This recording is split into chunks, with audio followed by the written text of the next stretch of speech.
सारंगपुर नाम के गांव में एक साहिल नाम का लड़का रहा करता था। उसके परिवार में उसकी 2 बहनें और उसके माँ पिता रहते थे। साहिल के माता पिता मजदूरी का काम करते थे और साहिल की बहनें भी उनके काम में हाथ बटाया करती थी। साहिल एक सरकारी स्कूल में पढ़ता था। वो स्कूल के बाद घर घर जाकर कुछ सामान बेचता था या फिर गांव में अगर कोई छोटा मोटा काम मिले तो वो कर लेता था और अपने कमाए हुए पैसों से वो स्कूल की फीस तथा अन्य उसके कोई खर्च करता था।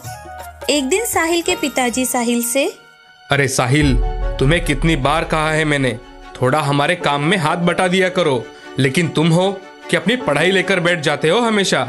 पता नहीं पढ़ लिख कर क्या करना चाहते हो। पिताजी, मैंने भी आपको कितनी बार कहा है, कुछ भी हो जाए लेकिन मैं अपनी पढ़ाई नहीं छोड़ने वाला। हाँ हाँ, पढ़ लिख कर तो बहुत बड़ा अफसर बन जाएगा ना। अरे कोई काम नहीं मिलता हम जैसे को। मेरी बात मान और घर में अभी से हाथ बटाना शुरू कर दे। और हाँ, अगर तूने ऐसा नहीं किया तो मेरी भी एक बात याद रखना, मैं भी तुझे कोई मदद नहीं करूँगा। पिताजी, अगर मैं जिंदगी में कुछ करूँगा ना तो कुछ बहुत ही बड़ा करूँगा, नहीं तो कुछ नहीं करूँगा। आप मेरे बारे में फिक्र करना छोड़ दो। ऐसा कहकर साहिल गुस्से से बाहर चला जाता है। तभी उसकी माँ साहिल के पिताजी से, अजी, तुम क्यों उसके पीछे पड़े रहते हो? वो अपना अपना खुद का कर रहा है ना। अरे भाग्यवान, तुम तो चुप ही बैठो।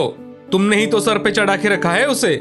सभी अपना अपना काम करने चले जाते हैं। ऐसे ही कुछ दिन बीत जाते हैं। एक दिन साहिल अपना स्कूल खत्म होने के बाद कुछ सामान बेचने के लिए चला जाता है। साहिल गांव गांव जाकर लोगों के दरवाजे खटखटाता है तो कुछ लोग उससे सामान खरीदते हैं तो कहीं पर लोग उसके मुंह पर दरवाजा बंद कर देते हैं। ऐसे ही एक दिन बहुत धूप में साहिल अपना सामान बेच रहा था कि तभी वो एक दरवाजा खटखटाता है। एक सुंदर सी लड़की दरवाजा खोलती है। तभी वो लड़की साहिल का चेहरा देखकर समझ जाती है कि उस लड़के को बहुत ज्यादा भूख लगी है। वो झट से अंदर चली जाती है और एक गिलास दूध भरकर साहिल को देती है। साहिल को सच में बहुत ज्यादा भूख लगी थी तो साहिल भी झट से दूध पी लेता है और उस लड़की से, थैंक यू मैडम, आप जो सामान लेना चाहो वो आप ले सकती हो। नहीं भाई साहब, मुझे कुछ भी सामान नहीं चाहिए, लेकिन आप बहुत भूखे लग रहे थे इसीलिए मैंने आपको एक गिलास भरकर दूध दिया। मेरी माँ कहती है कि भूखे की हमेशा मदद करनी चाहिए। तो आपको भी इसमें से कुछ सामान लेना ही होगा, दूध का बिल समझकर। नहीं नहीं, मुझे कुछ भी नहीं चाहिए। क्या पता, शायद कभी आप मेरे काम आ जाओगे। अब साहिल वहाँ से चला जाता है। ऐसे ही कुछ साल बीत जाते हैं। साहिल जी जान लगाकर मेहनत के साथ साथ पढ़ाई भी कर रहा था। आगे चलकर वो एक बहुत अच्छा डॉक्टर बन जाता है। अब साहिल के घर के हालात भी सुधर जाते हैं, लेकिन दूसरी ओर उस लड़की के घर के हालात बहुत खराब हो जाते हैं और उस लड़की को हार्ट की बीमारी हो जाती है। उस लड़की के परिवार के पास बेटी के इलाज के लिए भी पैसे नहीं थे। उसी में एक दिन उसकी तबीयत बहुत ज्यादा खराब हो जाती है। जैसे तैसे कर वो शहर के एक बड़े अस्पताल में उसे लेकर आते हैं और जैसे ही उस लड़की की फाइल साहिल के पास जाती है, वो उस पर गांव का नाम और उस लड़की का नाम पढ़ता है तो उसके सामने वो दूध पिलाने वाली लड़की आती है। वो झट से बाहर जाकर देखता है तो वो वही लड़की थी जिसने भूखे को दूध पिलाया था। साहिल तुरंत ही कुछ एक्सपर्ट डॉक्टर को बुलाता है और उसका अच्छे से ऑपरेशन करता है। कुछ ही दिनों में लड़की बिल्कुल ठीक हो जाती है, लेकिन अब उसके माता पिता के सामने बिल देने की चिंता सताने लगती है। तभी उस लड़की के पास एक नर्स आती है और उसके हाथ में एक लिफाफा रख देती है। लड़की उस लिफाफे को खोलकर देखती है तो उसमें उसका बिल पेड करने की रिसिप्ट थी। ये देखकर लड़की और उसके माँ पिताजी हैरान रह जाते हैं। उसी लिफाफे में एक और कागज की पर्ची थी जिस पर लिखा था 1 गिलास दूध का बिल। वो पर्ची पढ़ते ही लड़की को वो सामान बेचने वाला लड़का याद आ जाता है जिसे कभी उसने 1 गिलास दूध पिलाया था और वो बहुत ज्यादा भावुक हो जाती है। वो अपने माँ पिताजी को सारी बात बताती है और सभी भगवान के साथ साथ उस बिल पेड करने वाले का भी धन्यवाद करते हैं। ये सारी घटनाएं साहिल अस्पताल के रूम के बाहर से देख रहा था। उन्हें खुश देखकर साहिल भी खुश हो जाता है। लीलापुर नाम के गांव में गगन अपनी बेटी रुचि और बूढ़ी माँ रमा के साथ रहा करता था। गगन मजदूरी का काम करके अपने घर का गुजारा जैसे तैसे चला लेता था। रुचि अब 12वीं कक्षा में थी, तो इसीलिए वो मन लगाकर पढ़ाई किया करती थी। उसकी पढ़ने के प्रति लगन देख गगन बड़ा ही खुश था। एक दिन गगन की माँ रमा गगन से, बेटे, मैं कुछ दिनों से सोच रही थी कि रुचि की अब 12वीं पूरी हो जाएगी, और तुम्हें तो पता है कि हमारी बिरादरी में कहाँ इतने दिनों तक बेटी घर पर रहती है।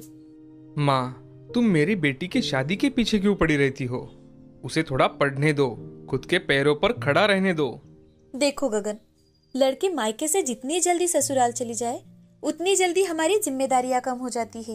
माँ, रुचि को पढ़ाई में बहुत दिलचस्पी है और उसका हर एक सपना पूरा करना ये मेरी जिम्मेदारी है। ठीक है, वैसे भी तुम बाप बेटे कहाँ सुनने वाले हो किसी की। रमा अब काम पर चली जाती है। कुछ दिन यूं ही गुजर जाते हैं। एक दिन रुचि का 12वीं का रिजल्ट था। रुचि पूरे जिले में पहले नंबर से पास हुई थी। सभी उसकी बहुत तारीफ कर रहे थे। कुछ लोग ये बात गगन को खेतों में जाकर बताते हैं। अरे वाह गगन, तुम्हारी बेटी ने तो हमारे गांव का नाम रोशन कर दिया। आज तुम्हारी बेटी ने तो कमाल ही कर दिया गगन। पूरे जिले में पहले नंबर से पास हुई है रुचि बिटिया। क्या सच में? क्या गगन, तुम भी आज के दिन तो घर पर रहकर अपनी बेटी का रिजल्ट देखते। अरे भाई साहब, आपको तो सब पता ही है। अगर मैं एक दिन भी काम पर नहीं आया तो हमारे खाने के लाले पड़ जाएंगे। हाँ भाई, तुम्हारी बात तो एकदम सही है। हम गरीबों का तो जीवन ही ऐसे चलता है। चलो अब जल्दी से घर चलो। गगन अपने हाथ के सारे काम वैसे ही छोड़कर घर चला आता है। घर आते ही आस पड़ोस के लोग रुचि के गुणगान गा रहे थे। ये देख गगन बड़ा ही खुश हो जाता है। गगन घर में आते ही रुचि गगन से, पिताजी ये देखिए मेरी मार्कशीट। अरे वाह बिटिया, तुम्हें बहुत अच्छे मार्क्स मिले हैं। रुचि गगन के पैर छू लेती है। तो गगन, बिटिया, सारे जिले में सिर्फ तुम्हारे ही बारे में बातें हो रही है। मैं चाहता हूँ तुम आगे भी पढ़ाई करो। पिताजी, मैं आगे भी पढ़ाई करूंगी।